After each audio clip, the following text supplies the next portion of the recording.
ಕೇರಳದ ವಯನಾಡಿನಲ್ಲೂ ಕೂಡ ಹೀಗೆ ಮಳೆ ಮುಂದುವರಿತಾ ಇದೆ. ಕಬಿನಿ ಜಲಾಶಯಕ್ಕೆ ಭಾರೀ ಪ್ರಮಾಣದ ಒಳಹರಿವು ಆಗ್ತಾ ಇದೆ. ಈಗ ಎಸ್ಟಿ ಕೋಟೆ ಬೀದರ್ಹಳ್ಳಿಯಲ್ಲಿರುವಂತಹ ಜಲಾಶಯ ಅತಿ ಹೆಚ್ಚಾಗಿ ಮಳೆ ಆಗ್ತಾ ಇರುವಂತಹ ಕಾರಣ ಈಗ ಎಲ್ಲ ಡ್ಯಾಂಗಳು ಕೂಡ ಭರ್ತಿಯಾಗ್ತಾ ಇದೆ. ಮೈಸೂರು ಜಿಲ್ಲೆ ಎಸ್ಟಿ ಕೋಟೆ ಬೀದರ್ಹಳ್ಳಿ 2284 ಅಡಿ ಜಲಾಶಯ ಪ್ರಸ್ತುತ 2282 ಅಡಿ ಭರ್ತಿಯಾಗಿದೆ. ಜಲಾಶಯದ ಒಳಹರಿವು 22,256 ಹೊರಹರಿವಾಗ್ತಾ ಇದೆ.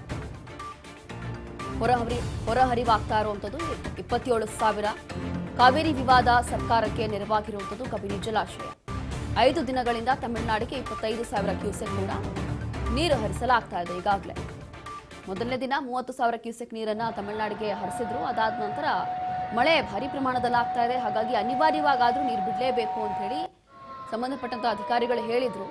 ಅದಾದ ನಂತರ ಈಗ ಅವರಿಗೆ 5 ದಿನಗಳಿಂದ ತಮಿಳುನಾಡಿಗೆ 25,000 ಕ್ಯೂಸೆಕ್ ನೀರನ್ನು ಹರಿಸಲಾಗ್ತಾ ಇದೆ. ಕಾರಣ ಏನು ಅಂತಂದ್ರೆ ಈಗ ಕಬಿನಿ ಜಲಾಶಯ ಇರ್ಬೋದು, KRS ಡ್ಯಾಮ್ ಇರ್ಬೋದು, ಅತಿ ಹೆಚ್ಚಾಗಿ ನೀರಿನ ಮಟ್ಟ ಏರಿಕೆ ಆಗ್ತಾ ಇದೆ. ಕಾರಣ ಅತಿ ಹೆಚ್ಚಾಗಿ ಮಳೆ ಆಗ್ತಾ ಇದೆ.